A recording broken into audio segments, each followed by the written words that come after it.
Bonjour à toutes et tous. Donc on va continuer à cet horaire un peu inhabituel, les TD donc de Java et on va commencer donc le TD 8 donc sur l'héritage et surtout en fait c'est sur les interfaces qui est la nouveauté du jour. Bah, comme d'habitude, vous n'hésitez pas à intervenir dans le chat si vous avez des questions. Et puis du coup, bah, on est parti. Alors, on voit une classe point ici. Donc avec, 2 coordonnées x, y de type entier, donc c'est des points de coordonnées entières. On a un constructeur ici, qui prend, 2 paramètres, un constructeur par défaut qui, met le point à l'origine et un constructeur de copie ici là, qui, copie un point tout simplement.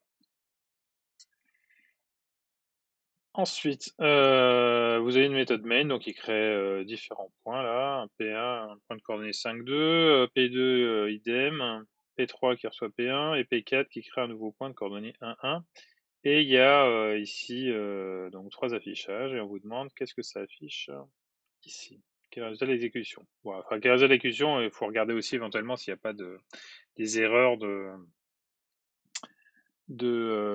comment dire? Des erreurs d'exécution. Bon, a priori, là, il y en a pas, il y a rien vraiment de spécial ici, hein. Du coup, qu'est-ce qui va s'afficher? On est parti. Je vois que les gens arrivent, gentiment. N'hésitez pas à dire bonjour si techniquement vous m'entendez bien et tout, quoi. Alors, ça va faire, 3 affichages ici, là. On va commencer à les écrire. Donc le premier, alors ça teste avec la méthode equals là, P1 égale P2, donc bon évidemment ça commence à écrire,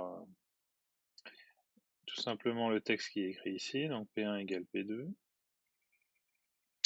Salut, Kirmich, ICZ. OK, et ensuite il y a un espace, il y a 2 points et donc P1 equals P2. Alors est-ce que P1 equals P2 ici, hein? Vous pouvez répondre dans le chat si vous avez le je vérifierai juste après parce que comme il y a un petit délai, on je peux faire ma réponse et vous avez le temps de répondre en même temps. Donc a priori là ça a marqué false. Pourquoi? Parce que ici la méthode equals elle est pas redéfinie dans la classe point. Donc c'est la méthode equals qui est, héritée de la classe object, hein, et celle qui est héritée de la classe object, elle teste juste l'égalité de référence, quoi, hein. Donc elle teste si effectivement les adresses sont les mêmes pour P1 et pour P2. Ce qui n'est pas le cas ici parce que P1 et P2, ils ont été créés, par, chacun par leur propre new, et donc même si c'est un point qui a les mêmes coordonnées, a priori ça va créer 2 objets différents et donc ils sont des références qui sont différentes. Donc ici c'est faux. Enfin c'est écrit faux. Ensuite, il écrit P1 égale P3, 2 points, et maintenant P1 equals P3. Bon, là, ça va répondre vrai parce que, évidemment, P3 a exactement la même référence que P1. Donc, ils ont les mêmes adresses, donc true. Et enfin, P1 égale P4, où il teste si P1 est égal à P4. Et a priori, P1 et P4, bon, ils ont même pas la même référence non plus, hein, donc c'est faux aussi, hein, ça ne change pas. Voilà. Donc, qu'est-ce que ça affiche? Bah voilà, false, true, false, tout simplement. Ensuite, on va définir la méthode boolean equals object ob de la classe object dans la classe point de façon à ce qu'elle teste l'égalité des coordonnées et non des références, hein. Les instructions de test sont fournies dans la méthode main. Donc, bon, c'est la même méthode test, donc il y a juste à rajouter boolean equals object obj. Ça, c'est la question 53.2. C'est parti. Alors, boolean equals, ça prend en paramètre un object ob. Et comme vous avez tous bien suivi votre cours, quoi, qu'est-ce qu'on va commencer à faire? On va commencer à tester. Alors, il y a toujours cette signature-là, hein, c'est la signature qu'elle a dans la méthode object. La première chose à faire, effectivement, pour vérifier si les deux trucs sont égaux, c'est de vérifier que l'objet qu'on lui passe, évidemment, est du même type que ce que vous êtes en train de la classe dans laquelle on est en train d'écrire. Là, on est en train d'écrire ça dans la classe point. Donc, si on écrit ça dans la classe point, on veut que, a priori, l'object ob qu'on nous balance, il soit aussi de la classe point. Donc, c'est ce qu'on va tester ici avec la méthode qui est getClass, hein, qui est aussi une méthode qui est héritée de la classe object. Donc, première chose, comme on va appliquer une méthode sur ob, c'est vérifier que ob est différent de 0, enfin différent du pointeur nul. Donc, si ob est différent de nul et là, on va vérifier ici, et que ob.getClass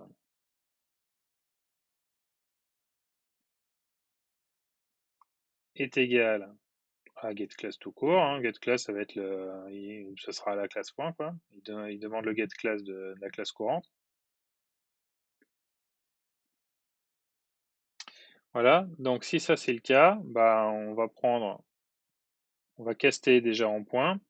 Point, je vais l'appeler P, égale, je caste point de ob. Et ensuite, donc, on va tester l'égalité des coordonnées. Donc, à quelles conditions sont-ils égaux? Ils sont égaux à la condition que P.x soit égal à x. Non, oui, c'est ça. Et que P.y soit égal à y.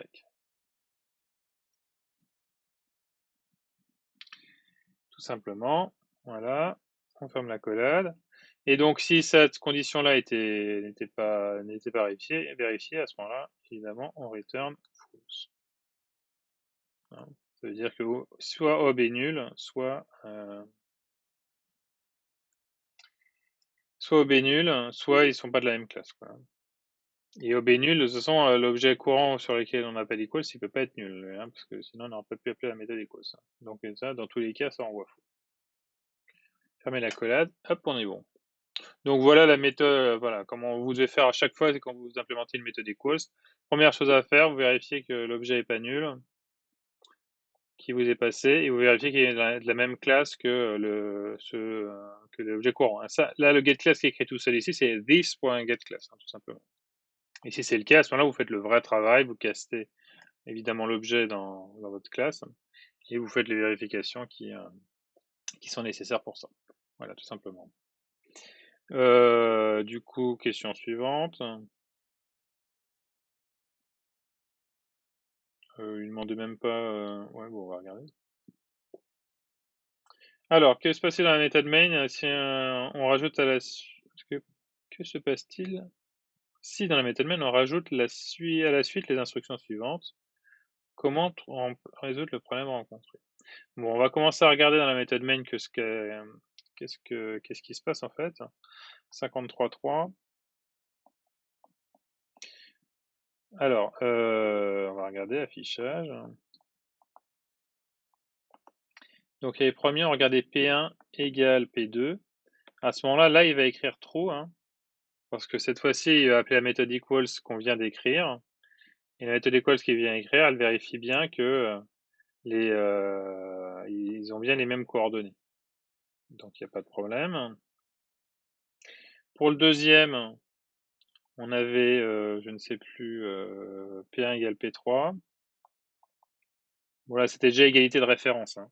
Donc après, on n'a pas de souci. Peut-être qu'on aurait pu un petit peu accélérer aussi la méthode. Bon, c'était pas nécessaire, mais pour accélérer un poil la méthode equals en vérifiant qu'effectivement, soit vérifier qu'effectivement s'ils sont exactement la même référence, c'est même pas la peine de se casser la tête à vérifier l'égalité des points. Mais bon, les deux marchent ici, quoi. Donc P1 égale P3, ils ont évidemment égaux puisqu'ils ont les mêmes coordonnées, hein, puisque c'est le même objet en fait. Et le dernier, c'était P1 égale P4. Avant celui qu'on rajoute. Alors P1 égale P4, si je me souviens, P4 c'était pas du tout les mêmes coordonnées, hein, donc là il va répondre false. Voilà pour lui. Et donc il y a les deux lignes qui viennent de se rajouter ici. Hein. On crée une string S1, bonjour, et on affiche P1 égale S1, bah, ça a appliqué la méthode equals.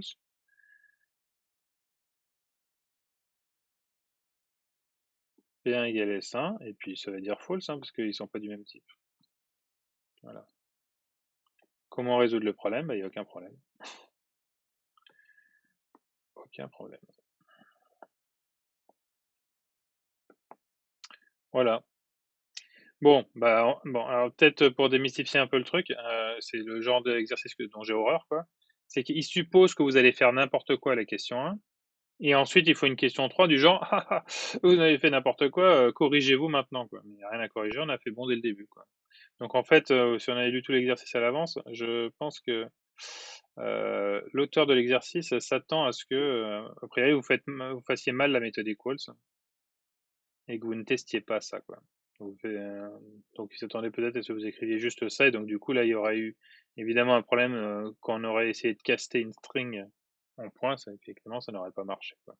Mais comme nous on fait tout bien depuis le début, voilà, aucun problème. Hop, exercice suivant. N'hésitez pas si vous avez des questions, je suis là pour ça. Exercice 54. Donc a priori on a 3 classes là. Une classe animale, une classe mammifère qui est en animal, hein, 2 classes abstraites, et ensuite un chat tout à fait concret qui hérite donc de mammifères. On considère la probabilité de pouvoir se déplacer sous l'eau. On suppose que les poissons, les dauphins, qui sont des mammifères, les bateaux sous-marins ont la propriété de pouvoir se déplacer sous l'eau, et les merlus sont des poissons. Alors, dessinez le diagramme de classe pour les classes animales, chat, dauphin, mammifères, merlus, poissons, sous-marins et l'interface submarine. Bon, on est parti. Donc, il y aura des animaux qui sont les chats, les dauphins, les merlus. Tous sont des animaux sauf le sous-marin, hein. Parmi les animaux, il y aura des mammifères et des poissons. Merlus, un poisson, et puis chats et dauphins sont des animaux, quoi. Et voilà, on aura aussi un sous-marin qui va implémenter Submarine. Et là-dedans, a priori, qu'est-ce qu'il y a en plus? Je pense pas grand-chose. Donc on est bon à mettre tout ça les uns en dessous des autres, et puis on va regarder un petit peu. Donc on a déjà ces trois-là, animal, mammifère. Donc 2 classes animales et mammifères, avec mammifère qui hérite de animal, et chat qui hérite de mammifère. Donc on va commencer par ces trois-là. Alors, exercice question 54.1. Voilà, donc j'ai dit qu'on avait tout en haut on a les animaux en fait. Je vais noter abstract. Voilà. Bon, il n'y a pas grand chose, hein, on ne dit pas ce qu'elle fait spécialement. On a mammifère.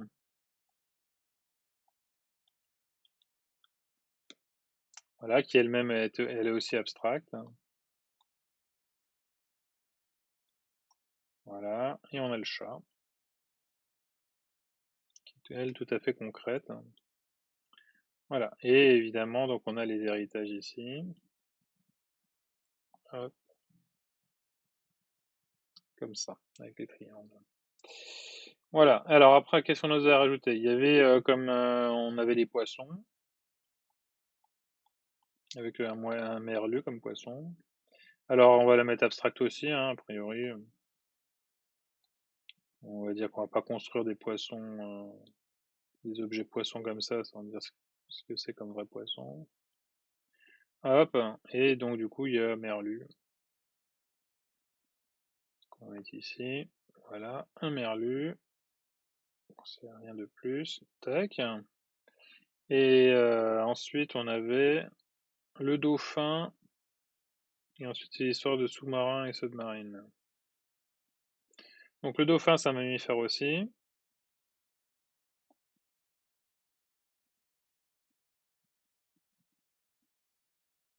Voilà. Ensuite, on a c'est l'on dit comme ça, interface submarine, donc on va la mettre là. Donc, hop, interface, ça comme ça. submarine.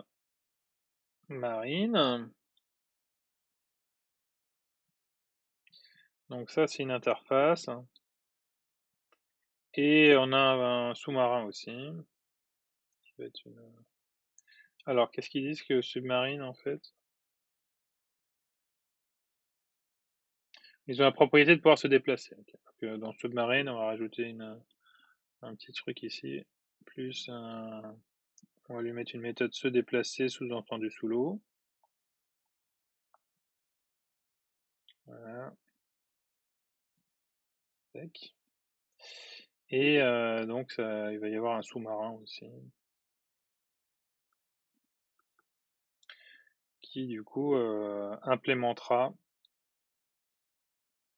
justement cette méthode se déplacer.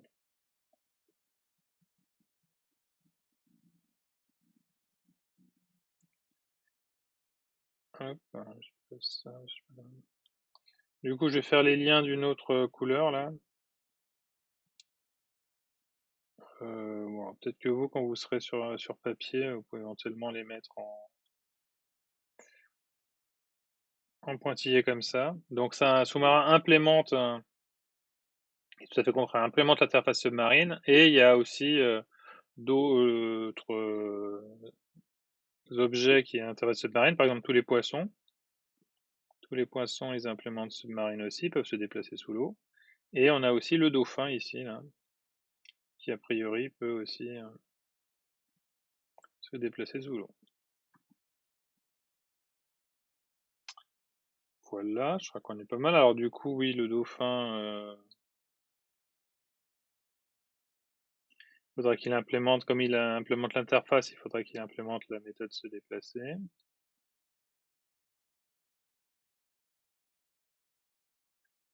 Le merlu, a priori, lui, ça sera pas nécessaire parce qu'on pourrait le mettre au niveau de la méthode poisson, enfin de la classe poisson. Hop.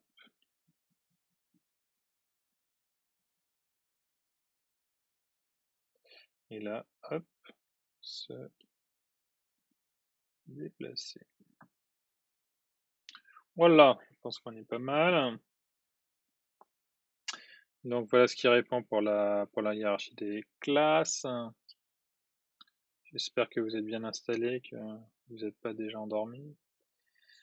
Hop, question suivante. Écrire l'interface submarine qui contient une méthode se déplacer. J'anticipe un petit peu sur la méthode se déplacer. Alors, interface submarine, bon, ça va être vite fait. Alors, c'est la question 54.2. Donc, hop, public interface. Donc, c'est comme quand on définit une classe, sauf qu'on écrit interface à place de classe. Elle s'appelle submarine. Voilà, et elle a a priori, on indique dedans qu'il va falloir implémenter forcément une méthode qui s'appelle se déplacer.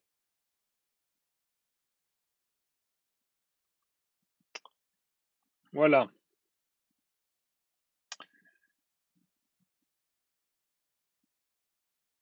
Donc rien de sorcier. Donc une interface, c'est ça. Donc c'est ça, et puis ça définit des prototypes de méthodes qui devront être obligatoirement utilisées dans les classes qui implémentent Submarine, quoi. Alors, les poissons forment une famille d'animaux qui peuvent se déplacer sous l'eau. Écrire la classe poisson. Oui, alors, de toute façon, ça, on le savait déjà, puisqu'on a déjà écrit correctement la hiérarchie des classes, hein. Donc, écrire la classe poisson. Bon, alors la classe poisson, a priori, c'est une classe abstraite, hein. Donc, question 54.3. Alors, public abstract classe, parce qu'on dit que c'est une classe abstraite. Poisson. Alors, d'après notre hiérarchie, hein, c'était un animal. Extends animal. Parce que là, c'est extends, parce que là, c'est animal, c'est une classe. Et c'est un poisson, non seulement c'est un animal, mais en plus ça se déplace sous l'eau, hein, donc ça implements submarine.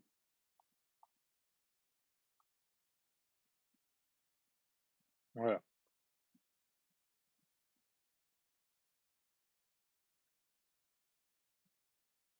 Bon, elle est définie abstract, pour l'instant on n'aura pas de méthode abstraite. Donc il y a une fonction se déplacer. Hein, donc ça c'est obligatoire du fait que, a priori, comme elle implémente submarine, je suis obligé d'écrire une classe se déplacer, ici. Se déplacer. Alors soit, alors, si vous l'écrivez pas, il faudra l'écrire dans la classe fille là. Soit vous l'écrivez, mais bon là, je sais pas trop ce qu'il fait pour se déplacer, hein, parce que les classes sont un peu vides. On va dire un truc à la con du genre système. On va faire un affichage, on va le faire vomir sur l'écran. Systemout.println.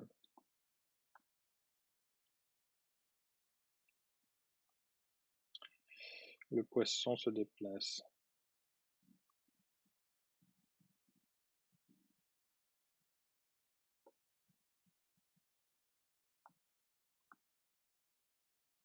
Voilà.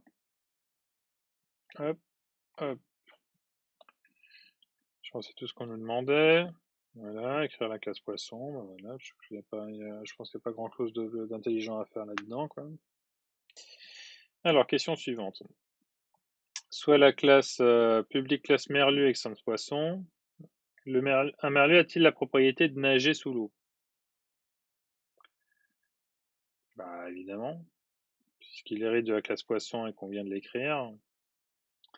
Hein, on peut se déplacer sous l'eau, le poisson, ouais, on pourrait même préciser que se déplace sous l'eau. Ouais. Autre manière de dire qu'il nage. Ok, donc ça classe suivante, le matériel a la propriété de nager sous l'eau. Hein, bon, c'est compliqué, on va dire oui.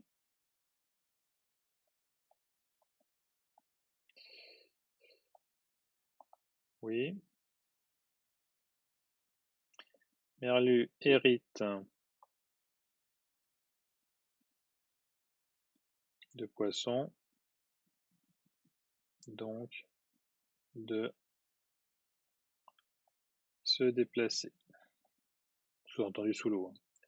Alors, l'écolocation consiste à envoyer des sons et à écouter leur écho pour localiser les éléments dans l'environnement. Sur l'interface écolocation suivante, envoyer son, écouter son. Et voilà. Est-ce qu'il y a une question?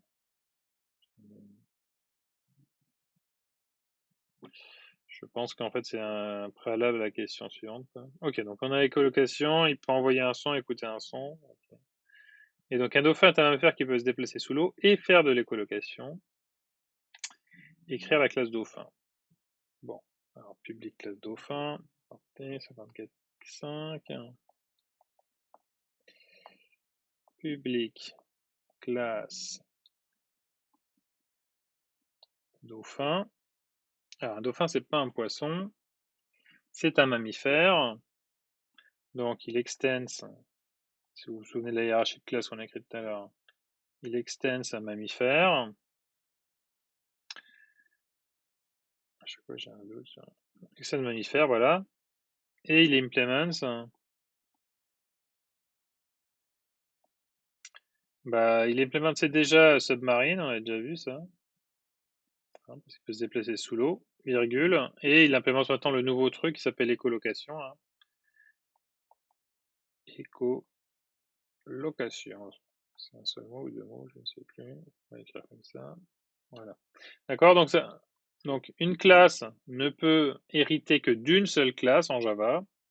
Donc il n'y a pas d'héritage multiple en Java. Donc une classe extend toujours une seule classe. Il peut pas extend plusieurs classes. Hein. D'accord. Et si vous voulez faire un extend de plusieurs classes, il va falloir refaire votre implémentation de sorte à rajouter des interfaces.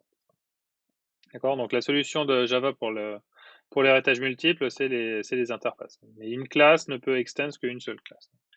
Et du coup, par contre, elle peut implémenter autant d'interfaces qu'on veut. Quoi. Donc par exemple, submarine et colocation. Alors les interfaces, en fait, sont une espèce de classe abstraite pure, en fait, hein. C'est une espèce de classe abstraite où il y a vraiment rien du tout d'implémenté. Donc dans les interfaces, il n'y a jamais aucune implémentation dedans. Voilà, donc pour le petit point du cours. Donc du coup, comme ça a été en mammifère, bah, ça avait hérité de toutes les méthodes qui ont été programmées dans mammifère et qui sont en projet public ou protégé.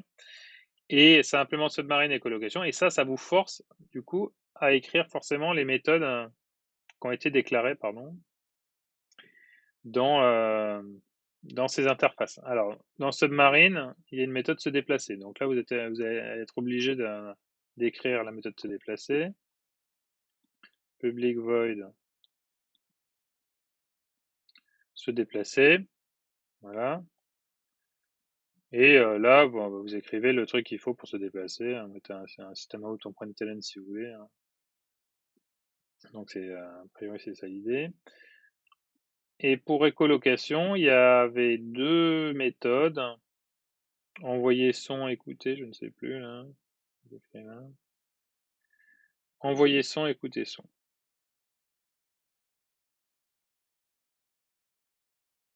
Donc vous êtes obligé d'écrire envoyer son. Voilà, papa, inscrivez ce que vous voulez dedans. Et public void, écouter son. Voilà, pareil, vous écrivez ce que vous voulez. Genre, système out en println, j'écoute un son. Voilà.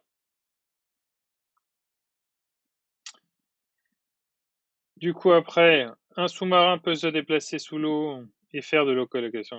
Oui, bah en fait, alors, ouais, un sous-marin peut se déplacer sous l'eau et faire de l'écolocation, écrire avec la sous-marin. Bon, c'est pareil. Hein. Question 54.6. Public, classe, sous-marin. Alors, implements, submarine. Ça, on l'avait déjà écrit dans la hiérarchie des classes au début. Implement submarine. Je sais plus, c'était ouais. Deux mots, un seul mot. Submarine et le nouveau truc est colocation aussi. Et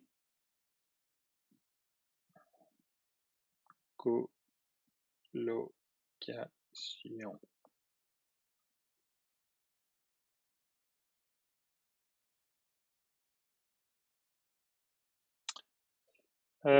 Voilà, et donc du coup, comme ça implémente ces deux machins-là, alors ça hérite de rien, hein, il n'y avait aucun héritage hein, dans la hiérarchie des classes qu'on a écrite au début. Ça pourrait hériter d'un truc genre bateau, je ne sais pas, mais c'était pas dans l'énoncé. Donc, comme ça implémente submarine, ça peut se déplacer sous l'eau, donc il y a une méthode se déplacer à écrire, obligatoirement. Se déplacer, hop, tac, vous écrivez ce que vous voulez, je suis le sous-marin qui se déplace. Et comme c'est écolocation, comme tout à l'heure, hein, il y a les deux trucs. Public, void, écouter son, et envoyer son, je crois. Écouter son, hop, et envoyer son.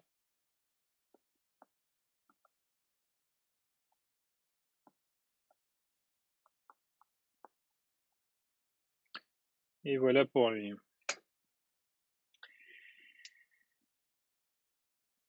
Donc rien de. Donc la seule différence qu'il y a du coup là avec la classe qu'on a écrit juste avant qui était le dauphin, c'est que le dauphin lui il héritait quand même d'une autre classe qui était mammifère. Alors écrire une classe mère qui contient un attribut de type ArrayList de submarine. Donc ArrayList de submarine, hein, bah, voilà.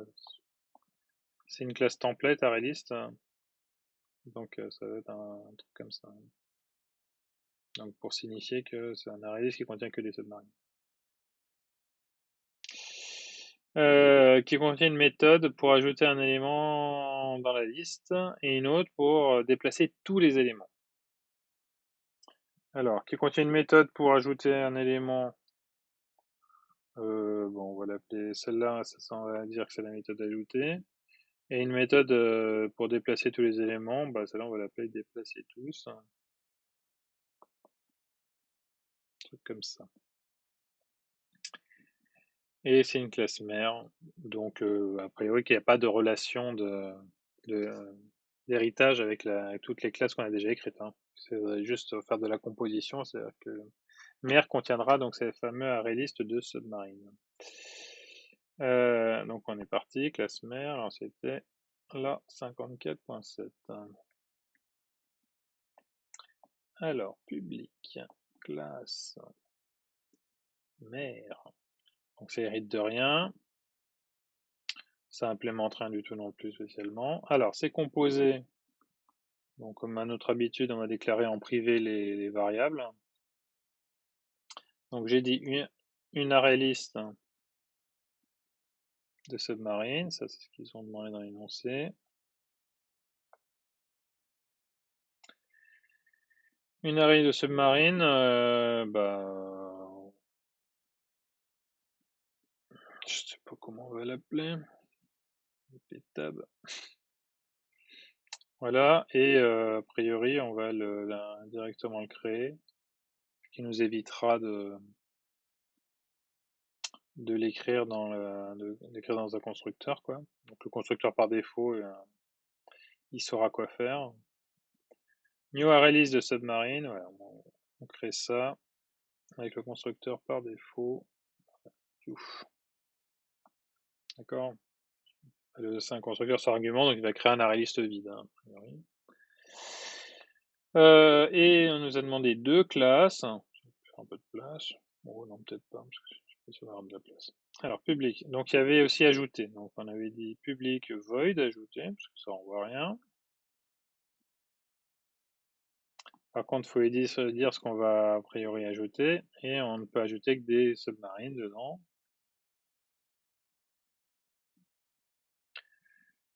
Public submarine, un S, voilà. Et on va tout simplement prendre notre tableau, là, notre array list, quoi. Tab. Alors, dans la méthode d'ArrayList pour ajouter quelque chose dedans, c'est add de S. Voilà, fonction vite fait. Et ensuite, il y a la fonction qui fait déplacer tout le monde. Donc, j'avais dit qu'on l'appellerait déplacer tous. Donc, pareil, c'est méthode void, hein. Déplacer tous. Et donc, on est parti. Il va falloir parcourir tous les éléments de tab ici. Donc, for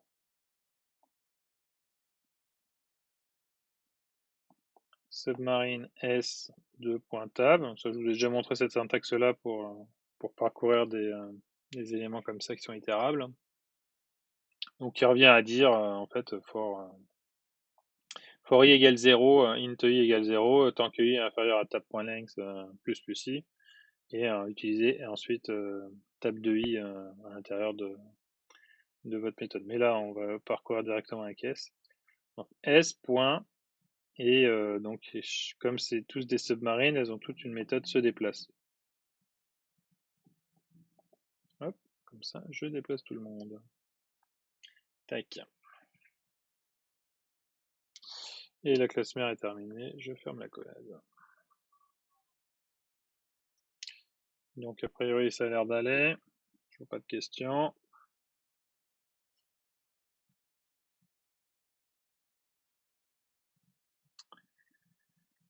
Donc, on peut enchaîner.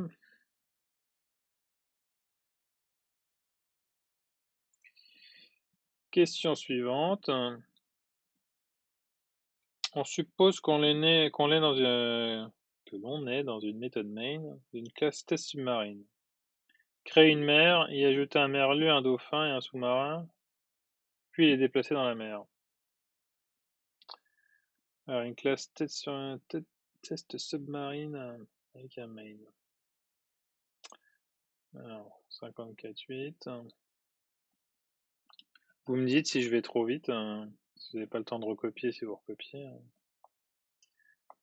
je pourrais revenir en arrière. Alors, public class, test. submarine. Et on a une méthode main, public static void main.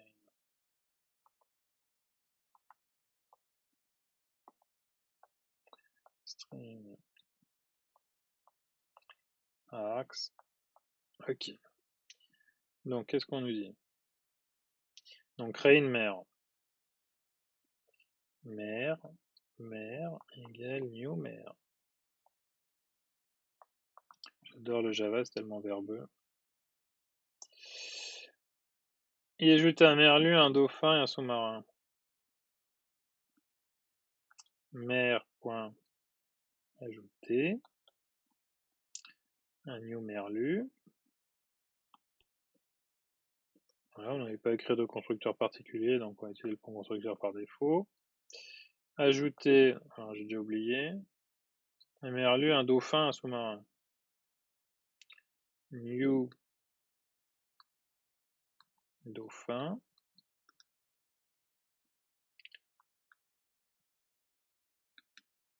Et ensuite un sous-marin. New sous-marin. J'ai oublié les trucs comme ça. Hop. Et ensuite, il faut déplacer tout le monde dans la mer, donc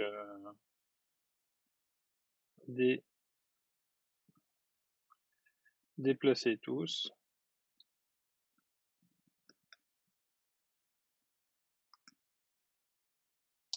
Et voilà. Des points rapidement gagnés.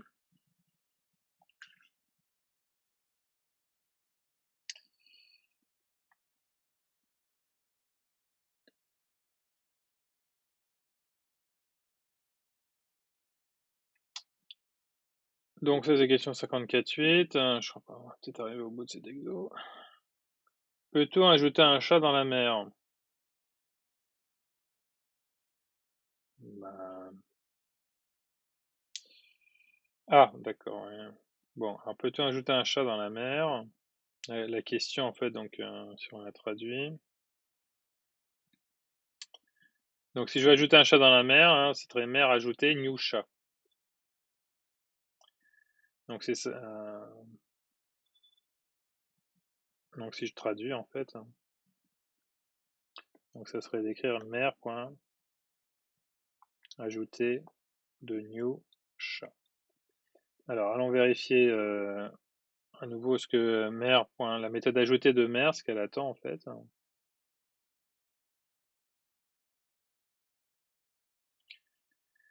La classe mer, ajouter, elle veut un submarine. D'accord. Est-ce qu'un chat est un submarine?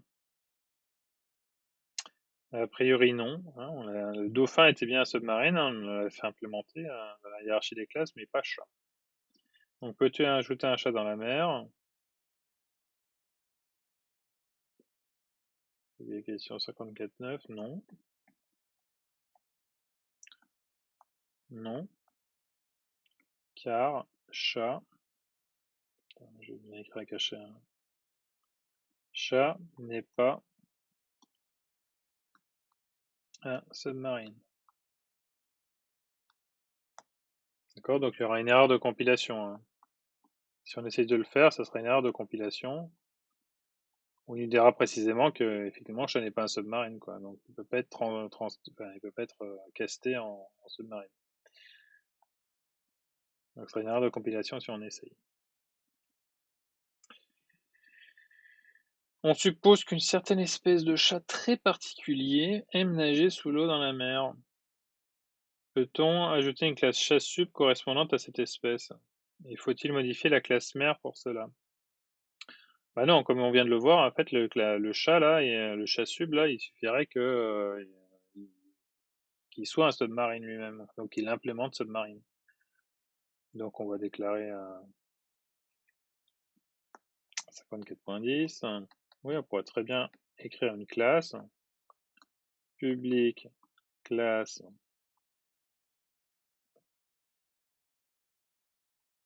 chat sub. Alors on pourrait le faire hériter de chat, hein, pour que ça reste un chat quand même.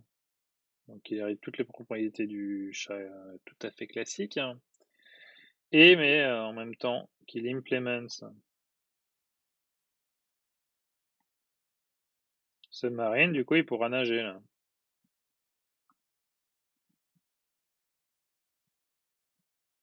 Et du coup il faut lui écrire un truc, une méthode se déplacer, quoi. Public void se déplacer, ça sera rendu obligatoire par le fait qu'il y ait implement submarine. Se déplacer. Voilà, et puis vous écrivez ce que vous voulez dedans. Je suis un chat qui nage dans la mer. Hop. Et voilà. Et donc maintenant, vous pourrez faire des ajouts de chasse sub à l'intérieur, enfin, dans la classe mère, puisque comme elle attend un submarine et que lui il implémente submarine, il n'y aura pas de problème. Voilà. Bon, bah, a priori, hop, on a terminé avec cet exercice 54. Et on va pouvoir passer à l'exercice suivant, c'est-à-dire l'exercice 55. Manifestez-vous un petit peu dans le chat de temps en temps, là, histoire que je me dise que je suis pas en train de parler tout seul. S'il peut y avoir de temps en temps. Donc, a priori, il n'y a pas de questions.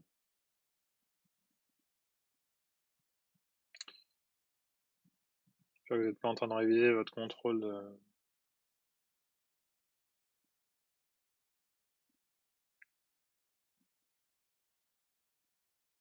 de maths discrète. Si vous avez des questions de maths discrète, éventuellement, je peux y répondre. Voilà, donc 54, c'est torché. On va passer à l'exercice 55, donc qui commence avec une longue description de classe. Donc, on suppose que tous les véhicules motorisés, voitures, motos, doivent faire le plein d'essence régulièrement à la station-service. Donc ça, c'est l'idée. Donc, on a une classe véhicule qui peut rouler, abstraite. Qui hérite de cette classe, le classe véhicule, il y a vélo, voiture, moto. Donc, toutes les trois héritent de véhicules. Donc, elles implémentent la méthode rouler qui était abstraite. Donc, rouler, le vélo roule. La voiture roule. Et la moto roule. Voilà. Et, par contre, voiture et moto, contrairement à vélo, ont aussi une méthode faire le plein. Voilà, qui dit j'ai fait le plein. On a ensuite une classe station-service dans laquelle on remplit le réservoir du véhicule.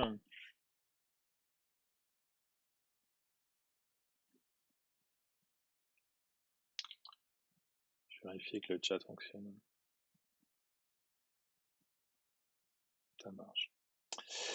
Donc une classe station-service, donc qui permet de remplir un réservoir d'un véhicule. Et donc qui teste. Donc si c'est une voiture, ça va caster en voiture et faire le plein. Pareil pour moto. Ça a l'air super ça. Ou sinon, c'est dire inutile, pas de réservoir. Et une méthode main qui teste les véhicules. Donc qui crée un tableau de véhicules avec un vélo, une voiture et une moto, qui crée une station-service et qui parcourt le tableau pour faire rouler les engins et remplir le réservoir. Alors question, on nous demande d'expliquer pourquoi la méthode remplir réservoir de la classe station-service n'est pas bien programmée. Aide, cette méthode est-elle toujours correcte si on ajoute une classe camion? Proposer une solution sans utiliser d'interface Java. Alors, est-ce qu'elle est bien programmée avec le fait qu'est-ce qu'on peut ajouter une classe camion? Évidemment, on ne peut pas rajouter une classe camion, parce que si on rajoute une classe camion, qui hériterait de véhicule, évidemment, là, ça nous dirait pour le camion inutile par réservoir. C'est un petit peu dommage, puisque normalement, on est censé pouvoir faire le plein du camion. Donc, le problème, effectivement, de là, expliquer pourquoi elle n'est pas bien programmée, bah, parce qu'a priori, c'est la même chose qu'on fait, c'est exactement les mêmes instructions qu'on demande là, de faire le plein. Et on est obligé de faire un test à chaque fois pour savoir si c'est une voiture, une moto ou je ne sais quoi d'autre, hein. Et donc, c'est pas très générique, en fait.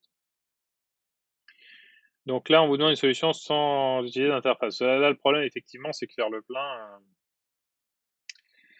Alors, t'es un peu en retard. Alors, attends, je vais autoriser. Alors, mais Méline, 02. Je suis un peu en retard, mais est-ce qu'il est possible que la classe chat possède déjà une méthode se déplacer sur Terre? Si oui, qu'est-ce que je sais pas que ça tube. Oui, bah, évidemment, ça c'est possible. Depuis le début, j'ai dit se déplacer, c'est sous-entendu, c'est se déplacer sous l'eau, hein. Donc bon, ça aurait été un petit peu long à écrire, mais se déplacer, c'est sous-entendu se déplacer sous l'eau, hein. Donc effectivement, si on avait aussi des animaux qui se déplaçaient sur Terre, a priori, on aurait donné des noms différents, quoi. J'espère que ça répond à ta question. OK, donc on revient là, donc c'est mal programmé, hein, parce qu'il y a des répétitions d'instructions et puis, s'il y a beaucoup plus de véhicules, là, ça risque de devenir rapidement infernal ici. OK, donc du coup, excusez-moi, j'ai mon truc qui a planté. Hop. Ah non, c'est bon, c'est juste ça. OK, j'ai retrouvé mon pointeur. Voilà, donc là, on vous demande de trouver une solution. Alors, sans utiliser d'interface, bon, ils sont sympas parce que, le truc qu'il suffisait de faire, c'est faire une interface comme quoi le truc, avait enfin, était susceptible de pouvoir, faire le plein. Donc si c'est pas le cas, en gros, faudrait que voiture et moto, n'héritent pas directement de véhicule, mais on va mettre une classe intermédiaire qui serait, véhicule à moteur, qui elle serait une classe abstraite avec un remplir réservoir, quoi. Comme ça, c'est un remplir réservoir qui serait qu'un qui pourrait être utilisé par tous les véhicules.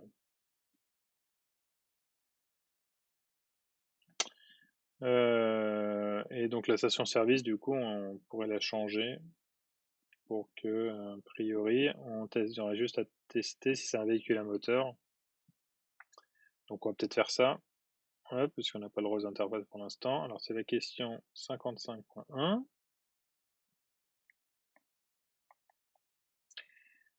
Donc j'allais dire, on va faire une, public,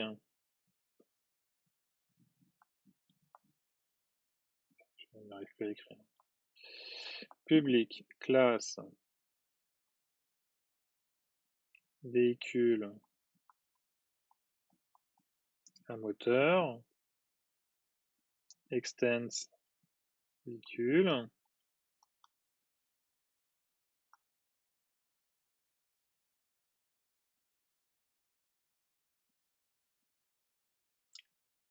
et dedans, on va écrire une classe abstraite, public,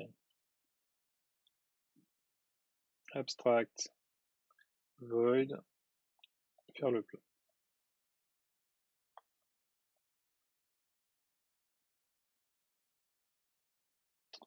Voilà pour lui. Alors ça c'est guidé par le fait que effectivement, là, vous voyez, il y a une méthode faire le plein ici, une méthode faire le point, qui a quand les 2 ont la même signature, mais en réalité, comme cette méthode-là n'existe pas dans véhicule, bah, en fait, ces 2 méthodes-là, même si elles ont le même nom, elles ont aucun rapport l'une avec l'autre, hein, au point de vue de la programmation objet. Donc ça, c'est évidemment un problème si c'est des choses si ces 2 fonctions-là sont censées avoir beaucoup de choses en commun, quoi. Et donc du coup, la solution, ça aurait été éventuellement donc, dans la classe abstraite véhicule de mettre la classe déclarer le prototype faire le plein ici.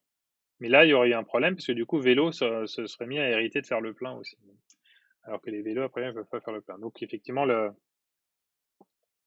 solution, c'est de différencier le vélo des voitures et motos sans changer le fait que ce sont des véhicules. Donc la solution, c'est ce qu'on vient de faire, c'est véhicule à moteur. Et ensuite, il va falloir modifier. Donc il y avait voiture, moto, puis camion aussi, s'ils veulent rajouter camion, hein, pour qu'elles héritent donc de véhicules à moteur.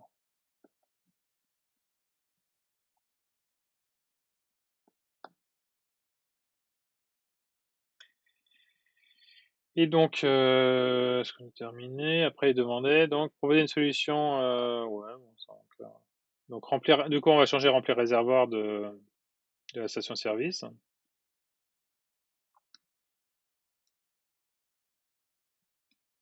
Donc dans station-service,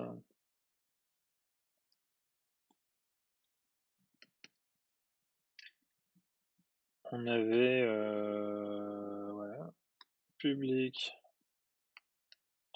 void remplir réservoir.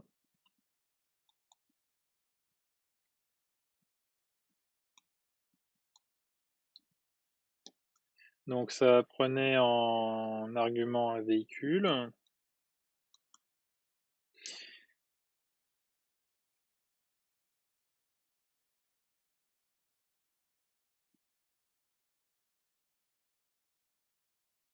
Je serais plutôt de...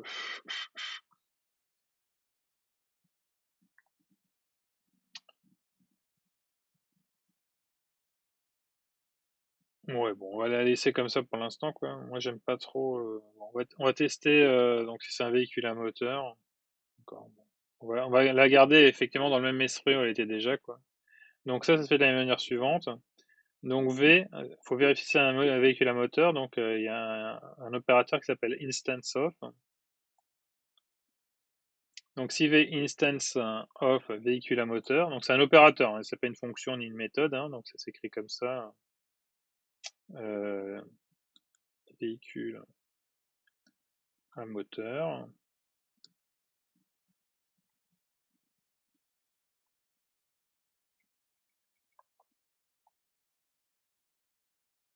À ce moment-là, là, on va faire le plein. Donc, pour faire le plein, évidemment, que ce soit un véhicule à moteur, donc il va falloir le caster. Donc, véhicule à moteur, je le caste. Véhicule à moteur. Donc, je caste V en véhicule à moteur. Et quand il est casté, je vais appeler la méthode qui est commune, qui s'appelle faire le plein.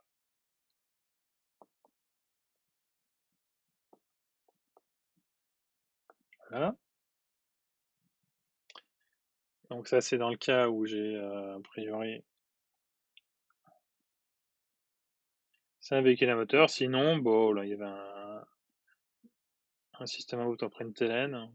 Moi, je préférerais lancer une exception, quoi, mais système out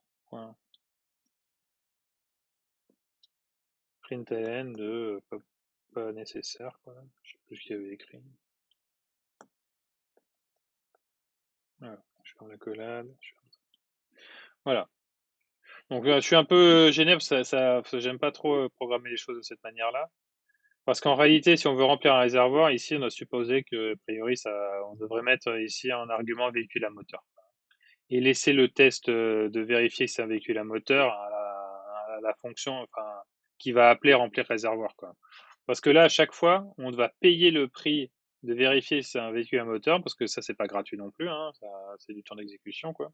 Donc, on va payer le prix de vérifier que c'est un véhicule à moteur, même les fois où on lui envoie directement un véhicule à moteur, quoi. Et on sait pertinemment que le véhicule est à moteur. Par exemple, si j'avais une collection de vélos, hein, bah, j'appellerai jamais remplir le réservoir dessus. Par contre, si j'ai un tableau, une array list où je sais que dedans, ce sont uniquement des camions et que je veux remplir leur réservoir, bah, ça sert à rien si je sais que c'est des camions que j'envoie, ça sert à rien de vérifier, enfin, de se faire imposer, de vérifier que c'est un véhicule à moteur à chaque fois, quoi. D'accord? Ça, c'est de la programmation qui est pas efficace. Donc, du coup, moi, enfin, je préfère que les fonctions, elles fassent le minimum qu'elles ont à faire. Et pour rester safe, il suffirait d'essayer de mettre le type véhicule à moteur, comme ça, hop, on ferait directement faire le plein terminé. Voilà, donc, je vous explique mes états d'âme comme ça. Alors, créer un tableau avec un vélo, une voiture et une moto, et faire le plein de tous les éléments à la station-service. Donc j'imagine que ça c'est dans le main.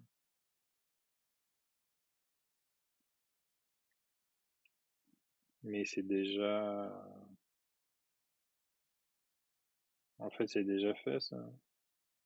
Un vélo, une voiture et une moto. Oui, mais en fait c'est déjà... Enfin c'est déjà fait dans l'énoncé, quoi. Ok. 55.2, déjà fait.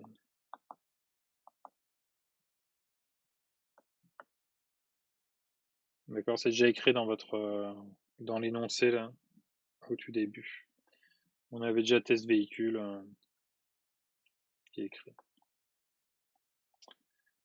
Test véhicule. Hop, bon, du coup, question suivante.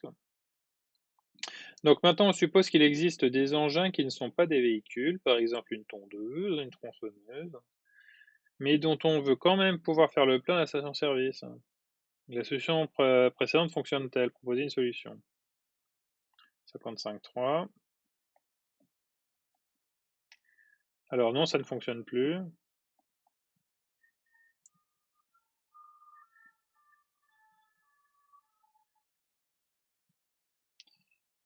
Non, la solution précédente ne fonctionne pas.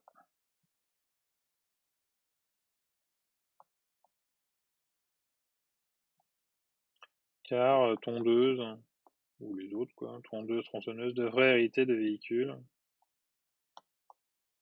pour pouvoir arrêter de la méthode faire le plein. De véhicules, alors que ça n'est pas un véhicule.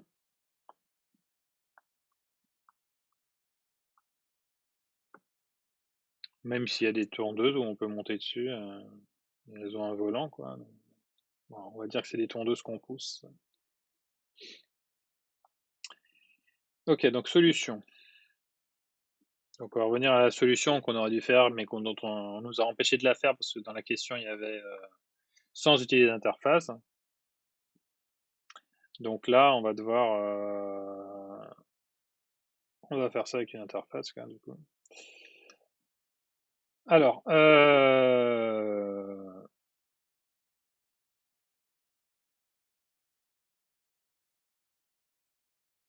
on va les faire tout hériter.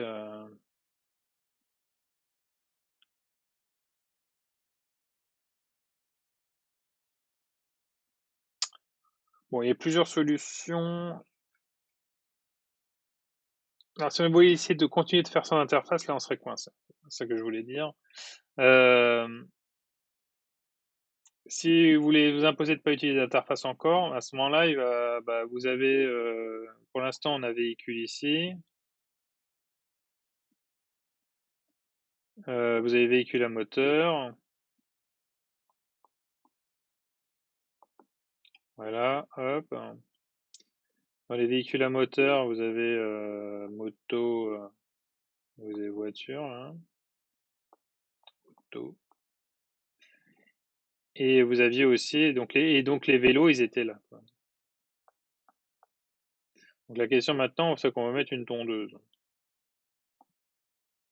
Donc véhicule à moteur, eux, on pouvait faire le plein, hein, et les vélos, non, hein, puisqu'ils n'arrêtaient pas.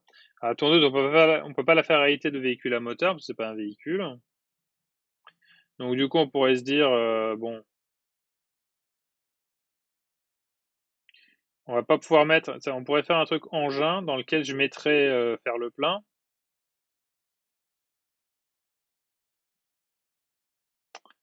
Et les véhicules pourraient hériter de engins, quoi. Hein, si on faisait un truc, mais là, on va être à nouveau coincé, puisque là, du coup, si je fais monter ici, enfin, je serais obligé de faire monter là la méthode faire le plein, et donc du coup, vélo se retrouvait à hériter, pareil, de engins qui seraient faire le plein. Donc là, on serait coincé. Donc là, on peut pas avoir de solution avec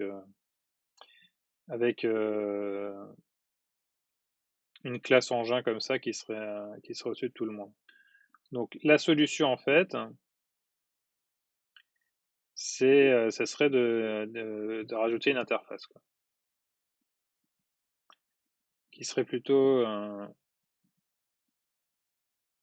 donc qui remplacerait la solution véhicule à moteur ici. Quoi qu'on peut le garder pour l'instant véhicule à moteur, hein, mais c'est de faire une interface qui serait motorisée, hein, qui permettrait d'exclure les vélos. Et donc la tondeuse, elle serait motorisée, donc elle aurait sa méthode de se déplacer. Et véhicule à moteur, ça hériterait de véhicule aussi, et pour conserver cet héritage-là. Et ça hériterait de motorisé aussi. Ça implémenterait, pardon, ça implémenterait motorisé, et donc du coup la méthode de motoriser qui serait la méthode faire le plein. Donc ce qu'on pourrait écrire ici. Donc public interface motorisé.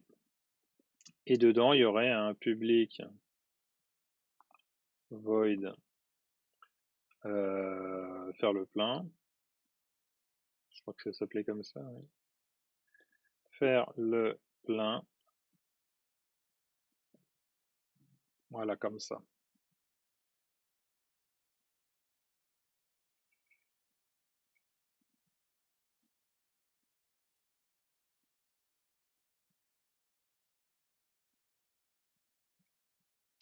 Et du coup, quand vous écrivez tondeuse, vous avez juste à dire qu'elle implémente motorisé, puis vous êtes tranquille.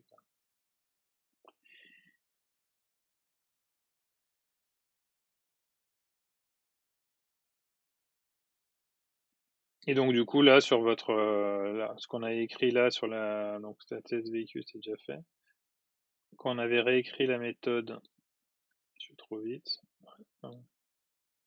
Voilà, dans remplir réservoir là, on prend à la place d'en prendre un motorisé quoi. Comme ça on est sûr et puis on a même plus à se casser la tête. Hop.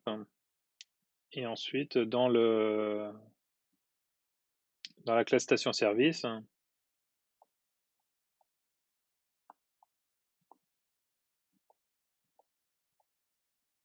donc c'est remplir réservoir.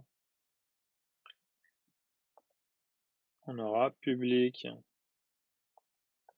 void remplir réservoir. Et cette fois-ci, il prendrait un motorisé M. Et du coup, on ferait directement M.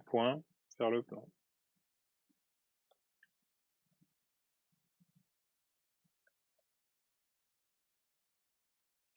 Voilà, et donc là, et donc du coup, là, ça donne en plus ma solution dont j'ai parlé tout à l'heure que je préfère, c'est-à-dire que là, on impose forcément un motorisé, hein, donc il n'y a plus de test à faire, quoi, hein, il y a la possibilité de faire passer un vélo là-dedans, quoi.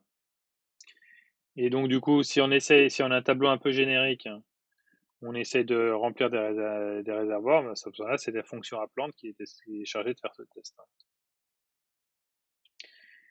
D'ailleurs, créer un tableau avec un vélo, une voiture et une tondeuse et faire le plein de tous les éléments du tableau à la station-service, quoi. Bon, alors c'est parti, quoi. Donc celui que c'est dans le main, hein. Donc on imagine que c'est dans une test, une fonction test 55.4. Donc vous avez une fonction de test, vous mettez ça dans un main où vous voulez, quoi. Donc a priori, ils sont tous des véhicules. Donc il dit créer un tableau avec des vélos. Donc on va dire que c'est un tableau de véhicule. Ah non, les tondeuses, c'est pas un véhicule. Je crois qu'il n'y a aucun truc. Attendez, j'efface ça. Je vérifie ma hiérarchie des classes là. Oui, a priori, il n'y a aucun rapport entre la tondeuse. Il y a ouais, aucun truc d'héritage entre tondeuse et ces machins-là, quoi. Donc, enfin, si, le seul truc d'héritage, c'est que tous ces machins-là héritent de Object, hein. Mais j'ai rien d'autre a priori. Donc, on va devoir dire que mettre ça dans les tableaux d'objects. Donc, je l'appelle tab. Et dedans, je vais mettre, donc ils veulent un vélo, donc new vélo, ils veulent une voiture et une tondeuse. New voiture, j'arrive plus à écrire, new voiture et new tondeuse.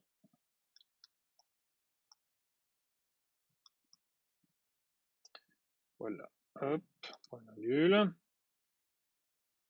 Donc j'ai écrit mon tableau et après, il n'y a plus qu'à parcourir ce tableau. Alors, ah non, faut créer la station service aussi. Station service SV égale new station service.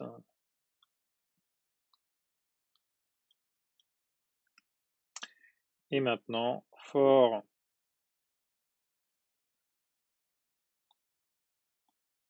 O de point tab. Alors, faut que for object O de point tab, donc chaque objet du tableau tab. Qu'est-ce qu'on va faire? Bah, on va vérifier si au instance of, comment ça s'appelait déjà ce truc? C'est pas véhicule à moteur, c'est motorisé. Alors instance of, hein, il vérifie si effectivement, si quelque part ça hérite ou ça implémente motorisé là, hein. Donc ce qui est bon. C'est différent de get class, hein. Get class, hein, ça donne vraiment le vrai type de l'objet créé par le new ici, hein. Donc ça vous donne jamais l'interface, hein. Ça vous donne le vrai type, ça vous donne vélo, voiture ou tondeuse, quoi. Mais instance of, lui, il a la capacité d'aller. Vous pouvez lui demander si ça hérite de quelque chose, quoi, avec instance of. Donc si O c'est un instance de motorisé, bah là on est content. On va pouvoir faire O, on va déjà le caster. Donc il faut le caster en motorisé. Donc motorisé, hop, je caste O. Et maintenant qu'il est casté, je lui fais point, faire le plein, ou remplir réservoir, parce que... ah oui d'accord, avec la station service. Je vais trop vite. Tac. Donc la station service, elle veut elle a une méthode qui s'appelle remplir réservoir.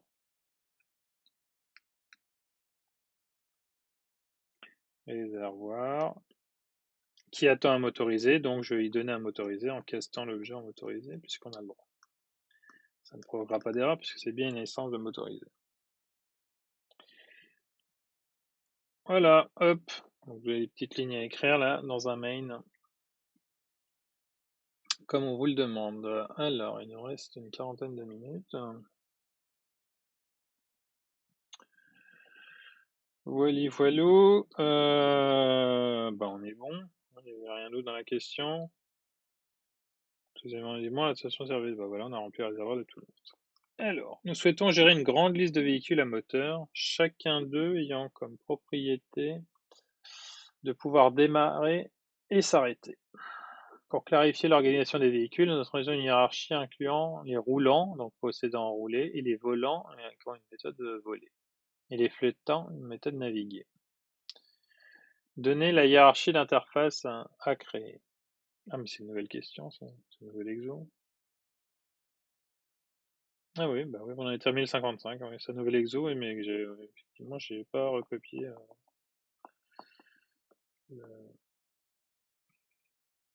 l'entête. Alors, donc, on va créer une grande liste de véhicules à moteur avec, ok, ils peuvent démarrer et s'arrêter. Et une hiérarchie avec les roulants, les volants, avec une méthode volée et les flottants. Ok, bon, on va faire ça. Ok, bon. Bah alors, on va faire un... Alors, il faut la hiérarchie des classes. 56.1. Voilà, alors on veut faire des véhicules, hein, donc on va commencer à faire une interface véhicule.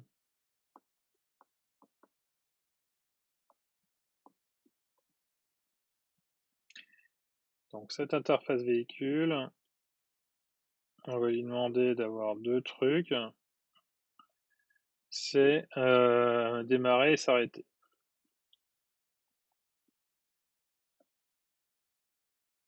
Comme d'habitude, je ne ferai pas démarrer, je ne vois pas assez de place comme d'hab.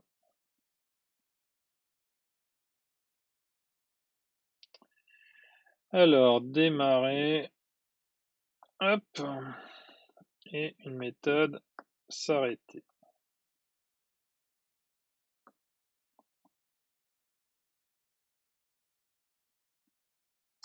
Voilà, c'est beau. Démarrer, s'arrêter, ouais. Bon, il voulait l'appeler arrêter tout simplement. Donc ça c'est interface. Et il y aura trois trucs.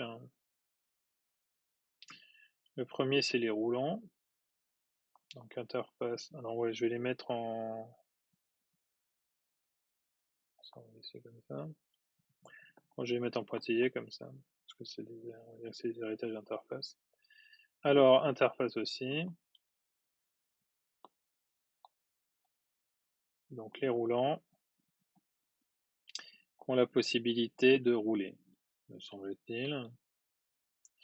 Donc là, il y aurait un void roulé. Évidemment, ça hérite des précédents aussi, hein. Void roulé.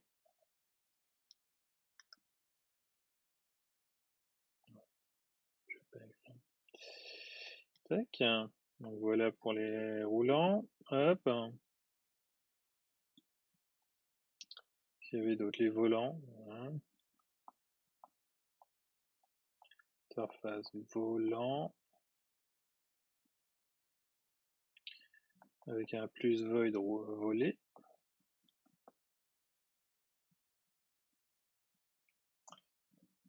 Et les voilà, et puis les voilà. Et puis les volants là. Non, les volants c'est fait, les roulants les flottants, voilà, avec sa méthode naviguer. Voilà, on peut rajouter ça là-dedans.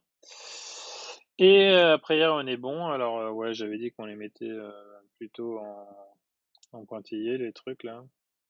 Voilà, pointillé. Tac.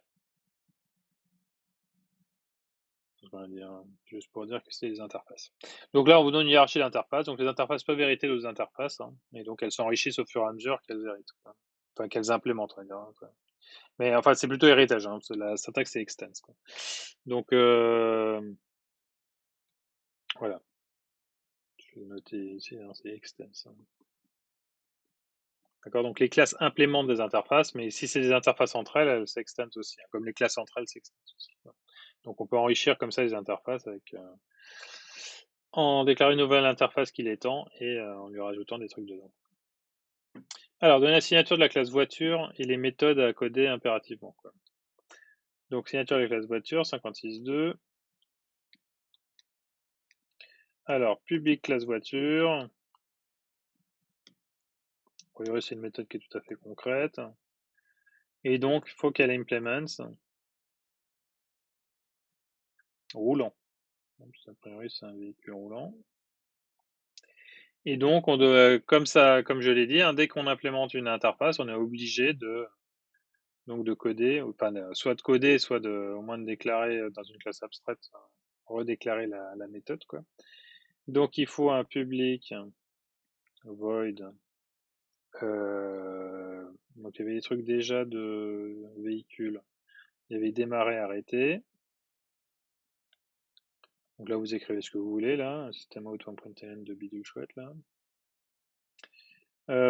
Public void, arrêter. Public void, et plus les trucs de roulant, quoi, rouler. Voilà, pareil. Et terminé. Donc voilà à quoi ça devrait ressembler. Il n'y a toujours pas de questions, donc j'avance. 56.3, donner la signature de hydravion et les méthodes à coder impérativement. Alors hydravion, donc ça vole et ça peut, on va dire, ça flotte aussi, quoi.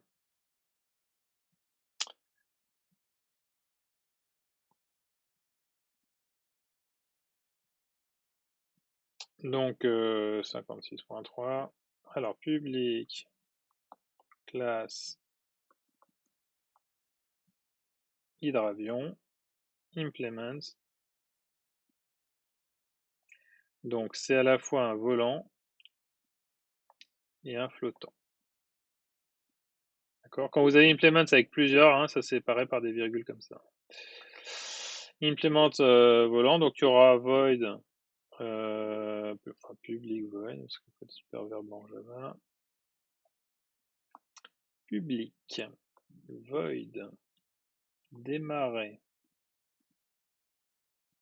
Tac tac, hop, vous écrivez ce que vous voulez. Pareil, arrêter. Donc ça c'est les deux méthodes qu'il y avait dans véhicule. C'est un volant, donc il peut voler. Et il peut aussi flotter, donc c'était naviguer. Voilà. Tac, fermer le machin.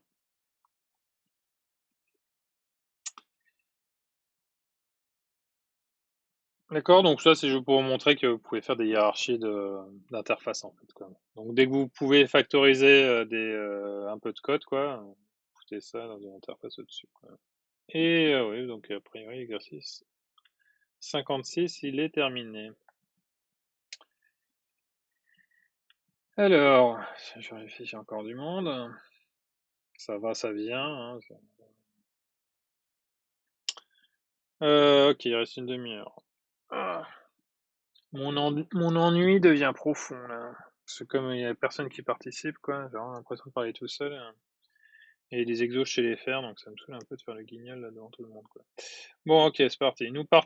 Plaçons maintenant comme utilisateur d'un cadre défini pour les interfaces. OK, je sais pas ce que ça veut dire. Nous nous plaçons maintenant comme utilisateur d'un cadre défini pour les interfaces. OK, ça veut rien dire. OK, nous avons besoin de trier une liste de vecteurs en fonction de leurs normes. Bon, ça c'est clair. Nous disposons de la classe de base. Donc ça, c'est un ordre qui est quand même super partiel, quoi. Donc, nous disposons de la classe de base. Donc une classe vecteur avec des coordonnées x et y de type double, un constructeur qui prend de double et une méthode qui calcule la norme euclidienne classique. Alors, la Java Active nous indique dans la classe collection qu'il y a une méthode sort qui prend une liste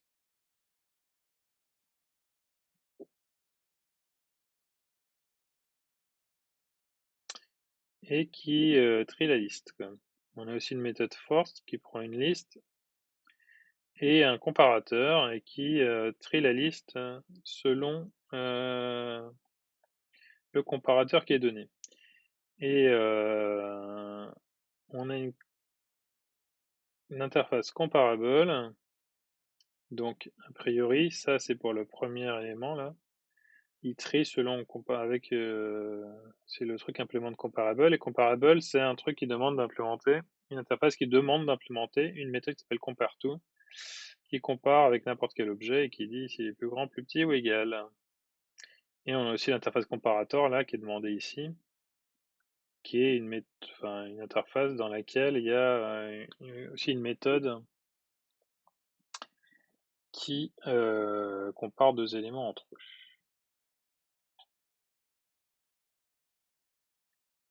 Voilà. Bon, alors là, ça précise pas trop ce que fait list, mais a priori, list, c'est un truc qui est quand même a priori assez général.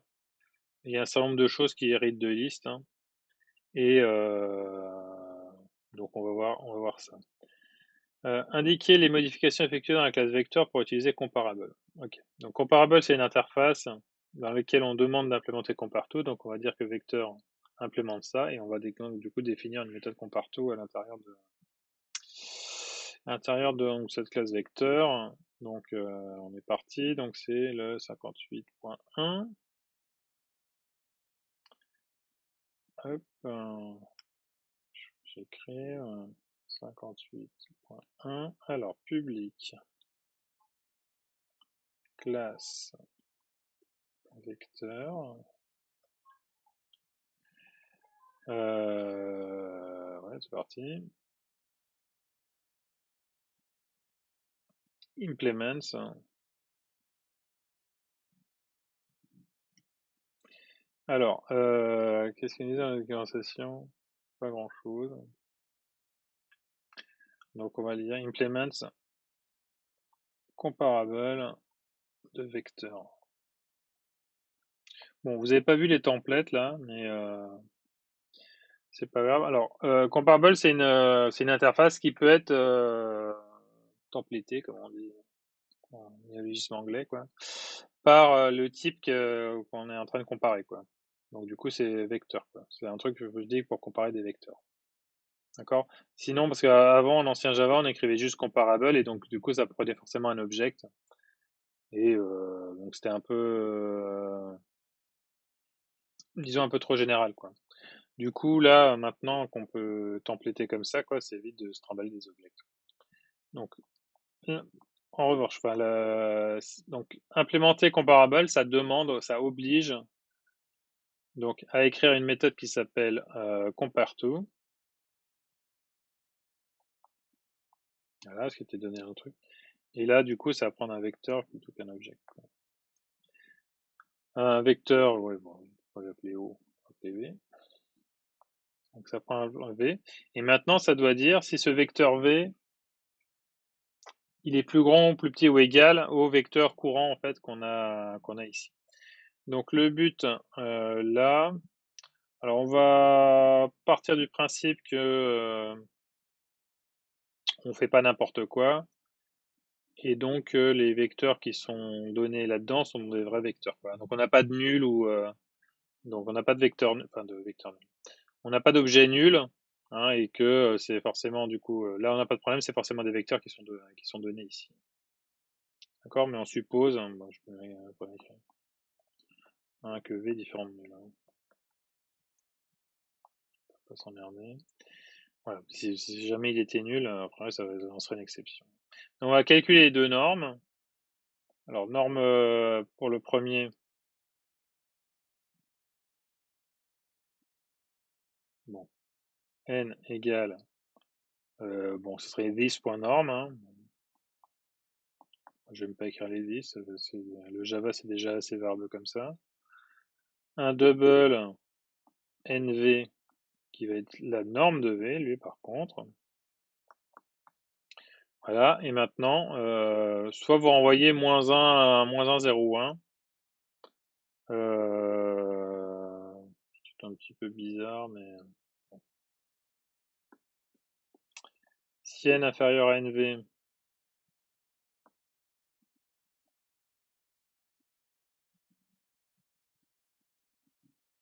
return -1. Si n supérieur à NV, return 1. Et sinon, return 0. Bon, ça fait plein de choix. Alors, contrairement au... Donc, pour pas vous planter, alors on compare toujours... voilà. Ce compareTo, il s'utilise a.compareTo pour les plus 1 et les moins 1, là, juste pour vous expliquer. compareTo avec un B. Bon. Et tout de suite, vous demandez à chaque fois comment on teste, comment ça fait la comparaison, ça renvoie -1, 1 ou 0.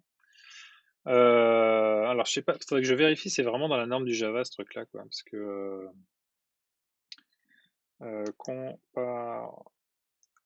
compareTo.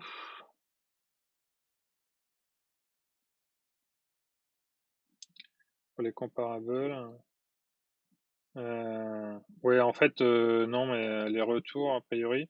Non, c'est même pas. Ouais, ça, c'est complètement con de faire comme ça. Bon, attends, je vais changer. Je vais faire directement return n-v. Voilà, c'est quand même mieux. Et ça va le caster. A priori, non, faut lui dire qu'il faut forcer en caster en int. Ah ouais, c'est pour ça, ouais, c'est ça qui est chiant, c'est un putain de float. Parce que quand on va caster, quand les valeurs, si les valeurs sont petites, il risque de les caster à 0. Ok, bon, je vais laisser comme c'était, quoi. C'est à cause du float, là. Bon, je disais A compare to B. Bon, si t'avais été des int, j'aurais fait la différence des deux, puis ça aurait été réglé, quoi.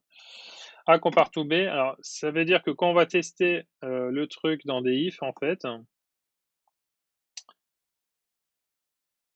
il revient. Excusez-moi, j'ai un petit... voilà, merci.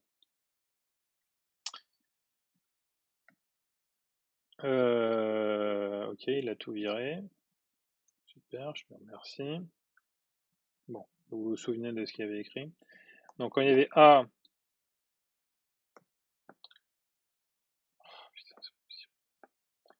compare to B, donc ce que je suis en train d'expliquer. Si vous avez ça dans un if, vous allez tester à chaque fois, par exemple, si il est inférieur à 0, s'il est plus grand que 0 ou supérieur à 0, quoi.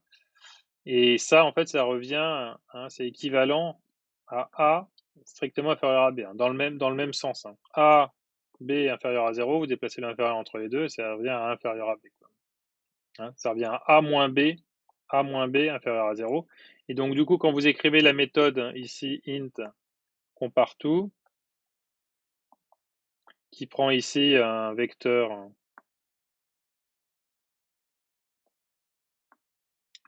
V, bah, le truc c'est que quelque part ça va être return, bon j'écris ça f de is moins f de v, quoi, hein.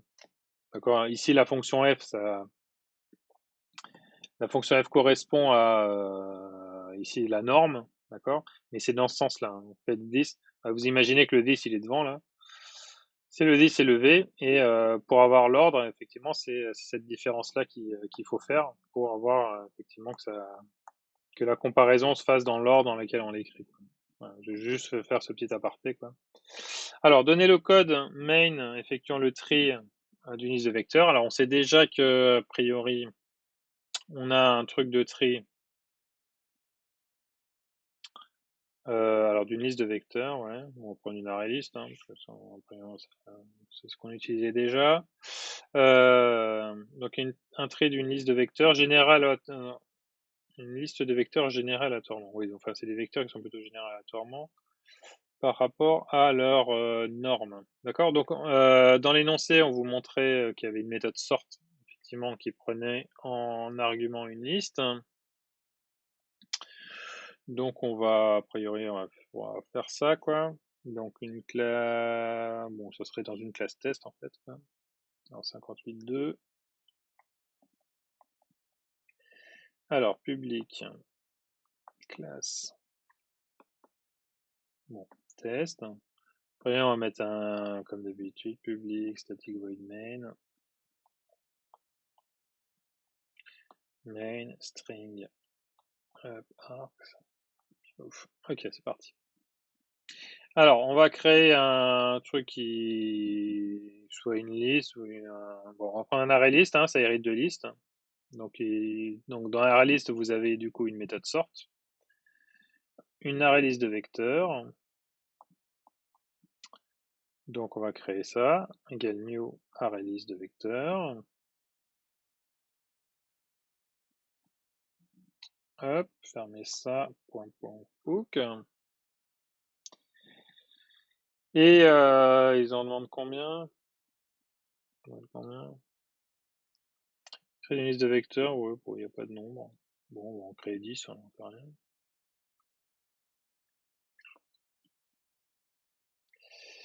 Alors, une dizaine, bon, on est parti, for int égale 0 et inférieur à 10,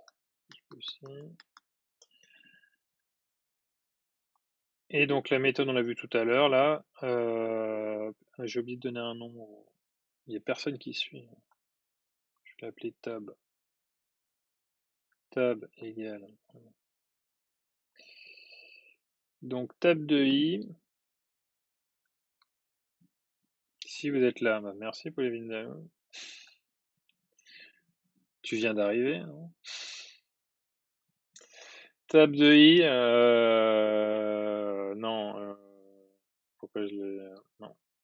Il a pas de, c'est un array list, pour l'instant il est vide, hein. Donc on ajoute à la fin avec .add. Donc il ajoute à la fin.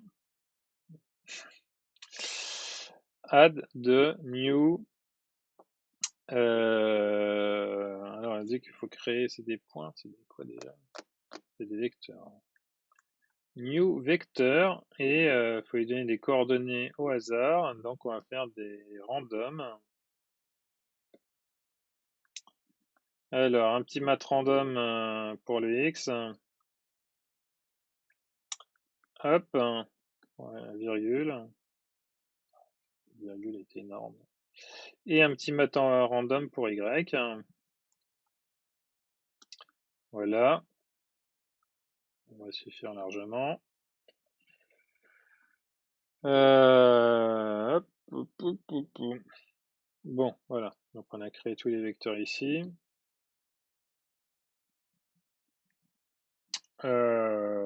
Voilà. Vous pouvez vous amuser ensuite à les afficher. For vecteur v de point tab. Voilà. systemout.println de v. Hop, d'accord, donc on les affiche tous. Et maintenant, je vais faire un petit sort. Donc on va dire qu'il y a une méthode sort qui est une méthode statique en fait de collection. Collection.sort, c'est donné dans l'énoncé au début. Et vous lui demandez de faire le sort de tab.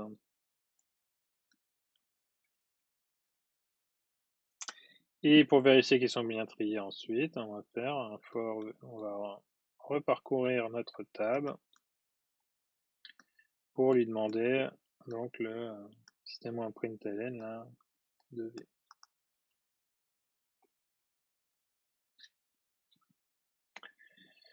Voilà, je ferme le main, je ferme le test. D'accord, donc l'aspect générique, c'est que collection est capable de trier n'importe quel truc de type liste, en particulier comme ArrayList et ArrayDoList, il est capable de le faire. Et sort demande, en fait, quoi, si la méthode sort statique de collection, si on lui donne qu'une seule liste en argument, donc qu'un seul argument, il attend à ce que les éléments de cette liste implémentent comparable, donc qu'ils soient comparables et donc qu'ils aient une méthode compare-tout à l'intérieur. Voilà. Question suivante, on vous demande donner la procédure et le code pour utiliser un comparator. Donc, quel est l'avantage de cette approche? Alors, le comparator, lui, c'est pas la classe qui va en hériter. Hein. Donc ça, les comparators, ça sert à écrire juste la relation d'ordre entre les éléments, de sorte à ce que on puisse avoir plusieurs tris possibles hein, sur une même collection d'objets, pour une même liste d'objets. Donc on va déclarer public vecteur comp. Donc c'est juste un truc pour comparer des vecteurs entre eux. Hein. D'accord? Donc c'est pas vecteur directement qui l'implémente, contrairement à la classe comparable. Quoi. Donc comparable, ça veut dire que vous forcez votre objet à avoir une espèce de relation d'ordre qui est canonique en fait. Quoi. Donc vous obligez, en gros, vous dites il y a un ordre naturel sur mes objets, c'est celui-là. Quoi. Donc, quand vous faites avec comparable. Mais en fait, si vous voulez changer de type d'ordre, bah là, vous êtes coincé. Alors pourquoi ça peut être utile? Parce que par exemple, la méthode sort, elle trie dans l'ordre croissant. Donc si vous avez mis, par exemple, dans vos vecteurs, là, vous avez décidé de les trier d'une certaine manière qui serait l'ordre croissant, bah, si vous voulez le trier dans l'ordre décroissant, vous êtes coincé, quoi. Parce que vos vecteurs, naturellement, ils implémentent avec compartout et ils s'implémentent que de manière, entre guillemets, croissante, quoi. Donc si vous voulez les comparer dans l'autre sens, vous êtes coincé. Et donc, du coup, vous avez cette solution qui est la classe comparator. Et là, vous pouvez mettre la relation d'ordre que vous voulez. Donc dans comparator, par exemple, vous pourriez faire en sorte de les comparer, mais dans l'ordre inverse. Et du coup, ils se mettraient à être, si vous les mettez à les trier, vous mettez à les trier et ils vont être triés donc, du coup dans l'ordre inverse. Donc là, on a un petit exemple ici, donc avec comparator, donc implements, hop. Donc c'est pareil, c'est une méthode à template, hein. Comparator de vecteurs, donc ça permet de comparer des vecteurs. Voilà. Donc a priori, vous n'avez pas besoin d'écrire de constructeur là. Bah, il se pourrait que vous ayez des comparators qui aient besoin d'un constructeur parce qu'ils ont besoin de données supplémentaires. Quoi. Hein. Parce que des fois, on a envie de comparer des objets avec un certain contexte. Donc là, c'est pas nécessaire. Donc il y a une méthode à écrire dedans, public int, qui s'appelle compare tout simplement, et qui elle prend deux vecteurs, hein, évidemment, puisque là on n'est plus dans la classe vecteur, donc il faut bien lui fournir deux vecteurs en argument pour que ça marche. Donc un vecteur V1 et un vecteur V2.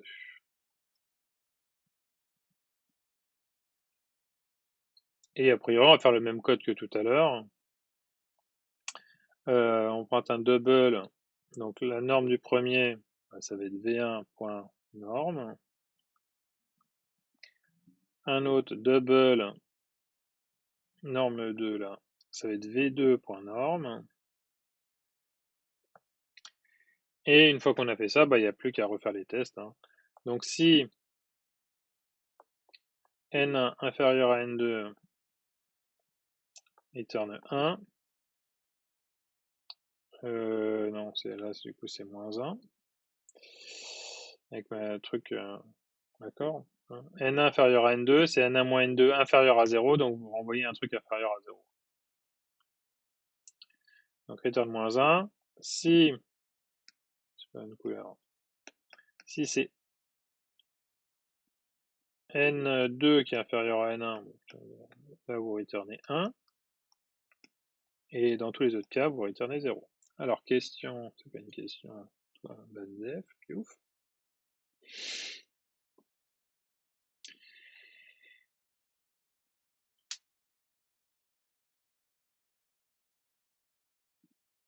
Et voilà, on a terminé pour la fonction compare, et puis terminé sur le comparateur. Alors, donc du coup, maintenant, dans votre classe test, hein, qu'est-ce que vous allez écrire là comme ligne? Bah, dans votre truc collection, vous utilisez la méthode sort qui, elle, qui prend deux arguments. Donc, votre tableau tab, oui, c'est N2 inférieur à N1, merci X. Hop, je corrige. Attention, c'est un 1 ici. Donc là, tab et collection sort tab. Et là, vous lui ferez un comparateur, quoi. Donc le comparateur, évidemment, il faut l'instancier. Donc new vector comp.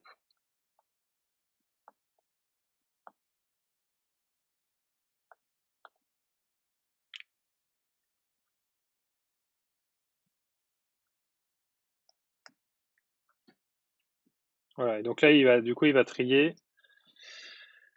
Il va trier, voilà, selon ça.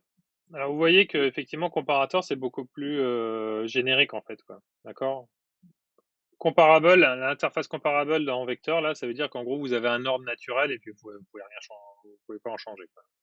Mais là, par exemple, c'est beaucoup plus flexible le comparateur. Comparateur, par exemple, vous pourriez mettre une variable locale à comparateur qui serait le sens, qui serait plus 1 ou moins 1. Vous feriez un constructeur dans lequel, quand vous créez le vecteur comp ici, alors j'ai oublié une parenthèse, hop, hop, hop.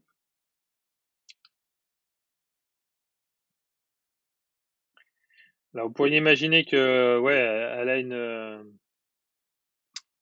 un attribut qui serait sens qui vaut moins 1 ou 1, un entier qui vaut moins 1 ou 1. Un constructeur dans lequel on lui donne le sens moins 1 ou 1 ici qu'il renseigne. Et là, en fait, vous retourneriez moins 1 fois sens ou 1 fois sens ou 0. Et donc, du coup, vous pourriez créer un comparateur avec un sens qui fait que, avec la même méthode sort, si vous écrivez 1 ici, il va les trier dans l'ordre croissant. Et si vous mettez moins 1 ici, il va les trier dans l'ordre décroissant. Voilà, un petit exemple de la flexibilité que vous pouvez avoir avec comparator, quoi. Le fait qu'il peut y avoir aussi des variables à l'intérieur de contexte et, euh, et le fait aussi que, évidemment, vous n'êtes pas forcé n'avoir qu'à trier que selon la méthode que vous aviez de compare-tout qui a été fixée une bonne fois pour toutes et que vous ne pouvez pas changer. Donc voilà. Et ensuite, c'est exercice 59, mais il reste 6 minutes.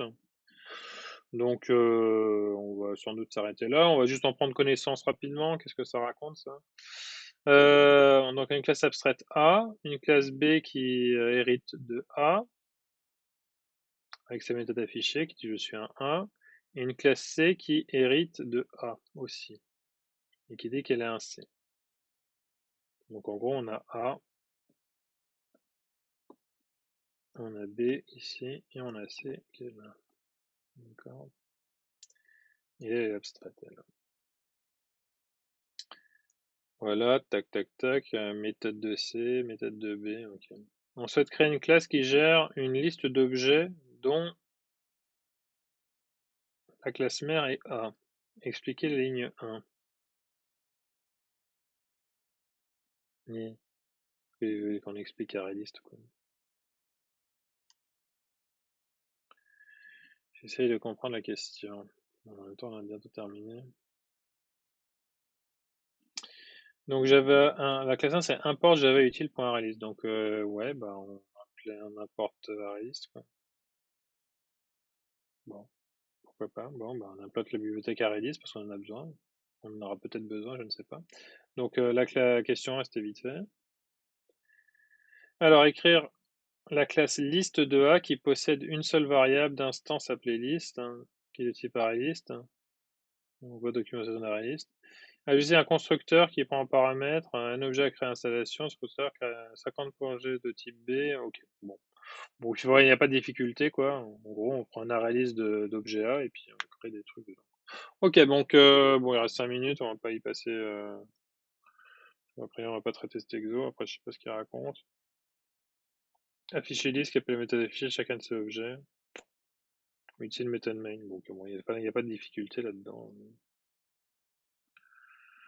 Ouais, ouais, ouais.